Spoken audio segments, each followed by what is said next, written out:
চট্টগ্রাম বাংলাদেশের দক্ষিণ পূর্বাঞ্চলে অবস্থিত একটি গুরুত্বপূর্ণ শহর, যা দেশের বাণিজ্যিক রাজধানী হিসেবে পরিচিত। এটি পাহাড়, সমুদ্র, নদী ও উপত্যকার প্রাকৃতিক সৌন্দর্যে ভরপুর। কর্ণফুলী নদীর তীরে অবস্থিত এই শহরটি বাংলাদেশের প্রধান আন্তর্জাতিক সমুদ্র বন্দর হিসেবেও সুপরিচিত। এবার আসুন তার ভৌগোলিক পরিচিতি সম্পর্কে জেনে নিই। ভৌগোলিক পরিচিতি ও সৌন্দর্য চট্টগ্রামের ভৌগোলিক বৈচিত্র্য বাংলাদেশকে সমৃদ্ধ করেছে। প্রাচ্যের রানী, পাহাড়, সমুদ্র এবং উপত্যকায় ঘেরা এই প্রাকৃতিক সৌন্দর্যের কারণে চট্টগ্রামকে প্রাচ্যের রানী বলা হয়ে থাকে। দর্শনীয় স্থান, পর্যটকের জন্য এখানে রয়েছে অসংখ্য দর্শনীয় স্থান।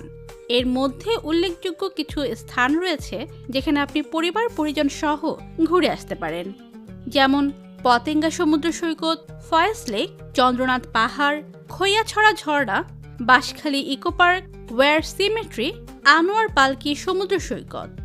বাংলাদেশের অর্থনৈতিক দিকে চট্টগ্রামের গুরুত্ব অপরিসীম। বাণিজ্য কেন্দ্র, দেশের মোট আন্তর্জাতিক বাণিজ্যের প্রায় 90% এই চট্টগ্রাম বন্দরের মাধ্যমে সম্পন্ন হয়। শিল্পাঞ্চল, বন্দরের কারণে এখানে গড়ে উঠেছে প্রচুর শিল্প কারখানা ও বাণিজ্যিক প্রতিষ্ঠান, যা দেশের আর্থসামাজিক উন্নয়নে ব্যাপক ভূমিকা রাখে। জিডিপিতে অবদান, বাংলাদেশের মোট জিডিপির প্রায় 19.5% আসে চট্টগ্রাম থেকে, যা এটিকে দেশের দ্বিতীয় বৃহত্তম অর্থনীতিতে পরিণত করেছে। চট্টগ্রামে রয়েছে বহু পুরনো এক সমৃদ্ধ ইতিহাস, ঐতিহাসিক ও সাংস্কৃতিক পটভূমি। আদি নাম ও মোগল শাসন, 1666 সালে মোগলরা আরাকানিদের হটিয়ে এই অঞ্চল দখল করে এবং এর নামকরণ করে ইসলামাবাদ। ব্রিটিশ আমল, 1760 সালে মীর কাসেম আলী খানের কাছ থেকে এই জেলার নিয়ন্ত্রণ ব্রিটিশরা নেয় এবং এর নাম দেয় চিটাগাং। সাহিত্য ও সংস্কৃতি, এখানকার আঞ্চলিক গান বিশ্বব্যাপী সমাদৃত। এছাড়া এখানে লোকসঙ্গীত, নৃত্য ও নাটকের চর্চাও হয়।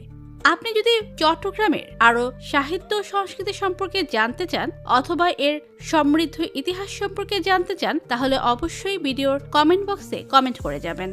তাহলে আমরা পরবর্তীতে আরও বিস্তারিত ভিডিও নিয়ে আপনাদের সামনে চলে আসব। চট্টগ্রামের এই সংস্কৃতি, আচার অনুষ্ঠান, এদের ইতিহাস ছাড়াও চট্টগ্রামের একটি উল্লেখযোগ্য ব্যাপার হচ্ছে এর খাবার। চট্টগ্রামের ঐতিহ্যবাহী কিছু খাবার আছে যার নাম শুনলেই আমাদের মুখে পানি চলে আসে। নিজস্ব ও ঐতিহ্যবাহী খাবারের মধ্যে উল্লেখযোগ্য হল মেজবানি গোশত, কালা ভুনা, শুটকি, মধু ভাত, নোনা ইলিশ। আমাদের কমেন্ট করে